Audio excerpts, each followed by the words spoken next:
नमस्कार दोस्तों, आप सभी का स्वागत है हमारे यूट्यूब चैनल स्मार्ट स्टडी में। आशा करता हूं कि आप सभी अच्छे होंगे।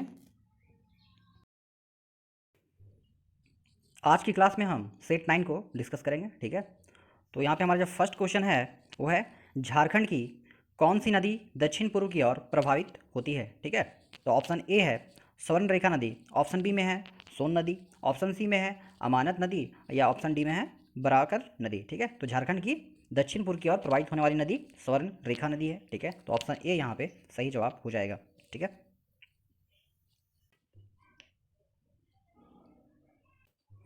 क्वेश्चन नंबर 2 है झारखंड की किस नदी के रेत में सोना पाया जाता है। ठीक है, तो ऑप्शन ए है सोन नदी, ऑप्शन बी में है दामोदर नदी, ऑप्शन सी में है शंख नदी, या ऑप्शन डी में है स्वर्ण रेखा नदी। ठीक है, तो झारखंड की स्वर्ण रेखा नदी के रेत में सोना पाया जाता है, तो option D will be the right answer.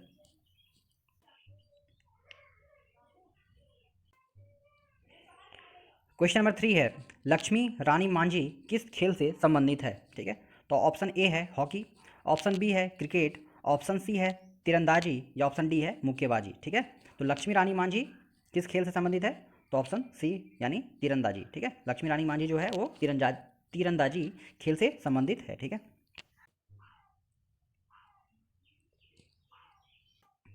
Question number 4 है जुमार, रारू, कांची, खरकाई एवं संजय किसकी सहायक नदियां हैं। ठीक है, तो ऑप्शन ए है दामोदर, ऑप्शन बी है स्वर्ण रेखा, ऑप्शन सी है गंगा, या ऑप्शन डी है अमानत। ठीक है, तो जुमारू, रारू, कांची, खरकई और संजय ये स्वर्ण रेखा की सहायक नदियां हैं। ठीक है,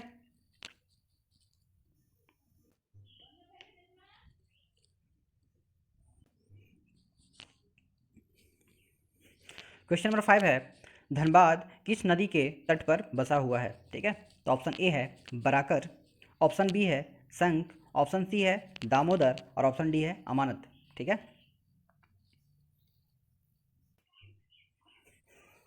धनबाद किस नदी के तट पर बसा हुआ है। ठीक है, तो धनबाद दामोदर नदी के तट पे बसा हुआ है। ठीक है, तो ऑप्शन सी यहाँ पे सही जवाब हो जाएगा।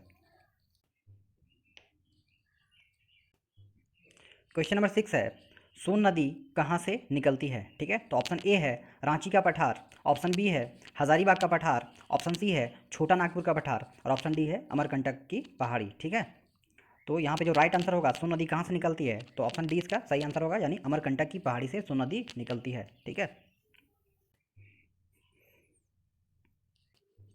क्वेश्चन नंबर 7 है झारखंड राज्य के पंचायती राज विभाग के शीर्ष प्रशिक्षण संस्थान कौन है। ठीक है, तो ऑप्शन ए है सर्ड, ऑप्शन बी है विंग, ऑप्शन सी है वर्ग, या ऑप्शन डी है कमान। ठीक है, तो झारखंड राज्य के पंचायती राज विभाग के शीर्ष प्रशिक्षण संस्थान जो है वो है सर्ड। ठीक है, सर्ड जो है वो पंचायती राज विभाग का शीर्ष प्रशिक्षण संस्थान है। ठीक है, तो ऑप्शन ए यहाँ पे सही जवाब हो जाएगा।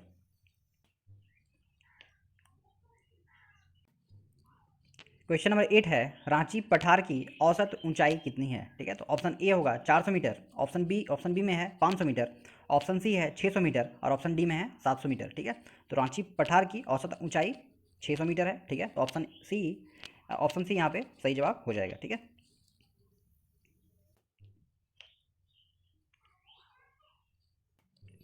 क्वेश्चन नंबर 9 है रांची पठार का निर्माण किस प्रकार की चट्टान से हुआ। ठीक है, तो ऑप्शन ए है ग्रेनाइट, ऑप्शन बी है नीस, ऑप्शन सी है बेसाल्ट और ऑप्शन डी है ए और बी दोनों। ठीक है, तो रांची पठार पठार का निर्माण ग्रेनाइट और नीस दोनों की सहायता से हुआ है। ठीक है, दोनों चट्टानों की सहायता से हुआ है। ठीक है, तो ऑप्शन डी यहाँ पे सही जवाब हो जाएगा।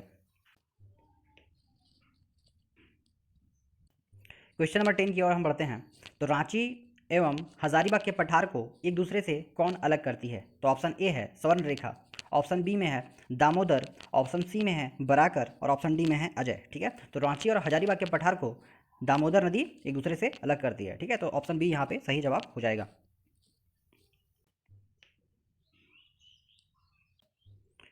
क्वेश्चन नंबर 11 है रांची एवं हजारीबाग के पठार के किनारे अवस्थित बाह्य पठार या निम्न पठार की औसत ऊंचाई कितनी है। ठीक है, तो ऑप्शन ए होगा 100 से 200 मीटर, ऑप्शन बी में है 150 से 250 मीटर, ऑप्शन सी में है 200 से 300 मीटर और ऑप्शन डी में है 300 से 450 मीटर। ठीक है, तो इसका जो राइट आंसर हो जाएगा वो है ऑप्शन डी, यानी 300 से 450 मीटर। ठीक है, रांची और हजारीबाग के पठार के किनारे की अवस्थित बाह्य पठार या निम्न पठार की औसत ऊंचाई कितनी है? तो 300 से 450 मीटर तक की इसकी औसत ऊंचाई है, ठीक है। तो ऑप्शन डी यहाँ पे सही जवाब हो जाएगा।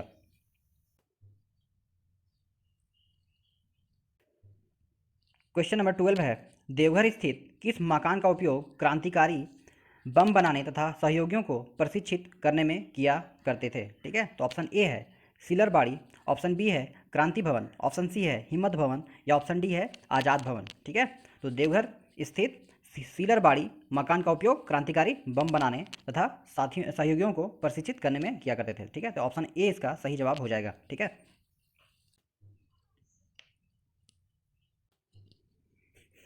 क्वेश्चन नंबर 13 है, पंचायत समिति की स्थापना किस स्तर पर होती है? ठीक है। तो ऑप्शन ए है ग्राम स्तर, ऑप्शन बी है पंचायत स्तर, ऑप्शन सी है प्रखंड स्तर और ऑप्शन डी है अनुमंडल स्तर। ठीक है। तो पंचायत समिति की स्थापना प्रखंड स्तर पर होती है। ठीक है। तो ऑप्शन सी यहाँ पे सही जवाब हो जाएगा। क्वेश्चन नंबर 14 है, भारत में नवपाषाण काल से संबंधित 12 प्रकार के हस्त कुठार पाए गए हैं। इनमें से कितने प्रकार के हस्त कुठार छोटा नागपुर में पाए गए हैं? ठीक है। तो ए ऑप्शन है 4 प्रकार के, ऑप्शन बी में है 6 प्रकार के, ऑप्शन सी में है 8 प्रकार के या ऑप्शन डी में है सभी प्रकार के। ठीक है। तो इसका जो राइट आंसर हो जाएगा वो होगा सभी प्रकार के। ठीक है। मतलब भारत में नवपाषाण काल से संबंधित 12 प्रकार के हस्त कुठार पाए गए हैं। ये सभी हस्त कुठार छोटा नागपुर में पाए गए हैं। ठीक है। तो सभी प्रकार के।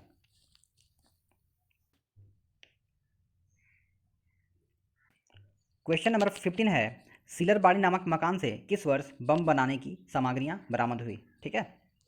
तो ऑप्शन ए है 1911, ऑप्शन बी है 1913, ऑप्शन सी है 1915 या ऑप्शन डी है 1917। ठीक है। तो सिलरबाड़ी नामक मकान से 1915 ईस्वी में बम बनाने की सामग्रियां बरामद हुई थी। ठीक है। तो ऑप्शन सी यहाँ पे सही जवाब हो जाएगा।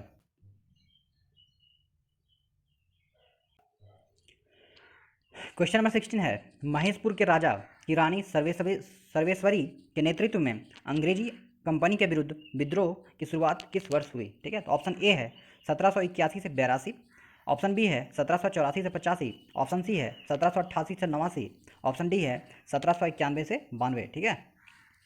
तो इसका राइट आंसर जो होगा वो होगा 1781 से 82, यानी ऑप्शन ए इसका सही जवाब हो जाएगा। महेशपुर के राजा की रानी सर्वेश्वरी के नेतृत्व में अंग्रेजी कंपनी के विरुद्ध जो विद्रोह हुआ था वो 1781 से 82 में हुआ था। ठीक है। तो ऑप्शन ए इसका सही जवाब हो जाएगा।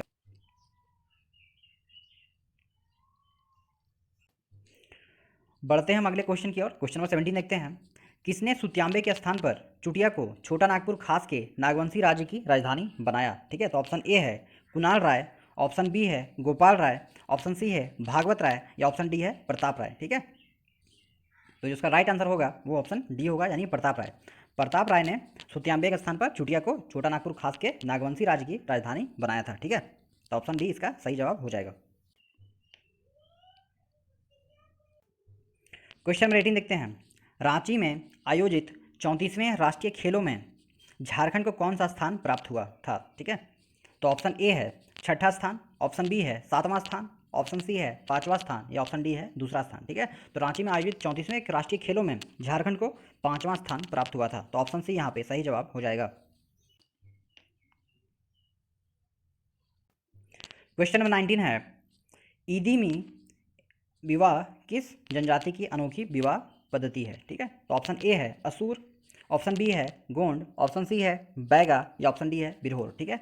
तो ईदीमी विवाह असुर जनजाति की अनोखी विवाह पद्धति है। तो ऑप्शन ए यहाँ पे सही जवाब हो जाएगा।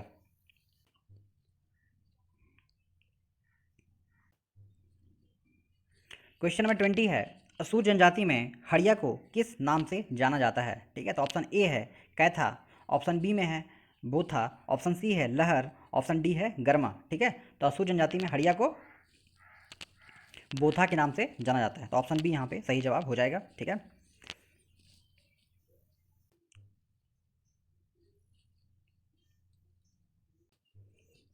आज की क्लास हम यहीं समाप्त करते हैं। धन्यवाद दोस्तों। जितने भी हमारे प्रैक्टिस सेट्स अभी तक हमने किए हैं वो सबको आप प्रैक्टिस करें। ठीक है। अभी तक अगर आपने पिछले वीडियोस को प्लेलिस्ट को नहीं देखे होंगे तो प्लेलिस्ट में जाएं और उनको एक एक करके सारे वीडियोस को देखें। ठीक है। और प्रैक्टिस सेट लगाएं।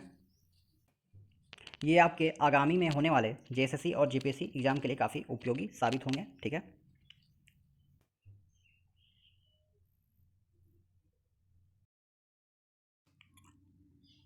Thank you. हमारे यूट्यूब चैनल को देखने के लिए धन्यवाद। अगर आपने अभी तक हमारे यूट्यूब चैनल को सब्सक्राइब नहीं किया है तो तुरंत सब्सक्राइब कर लें और बेल आइकन को भी प्रेस कर लें ताकि हमारे आगे आने वाली वीडियोज़ की नोटिफिकेशन आप सभी तक पहुँच सके। धन्यवाद। तब तक बने रहिए हमारे साथ आगे आने वाली वीडियोज़ के लिए।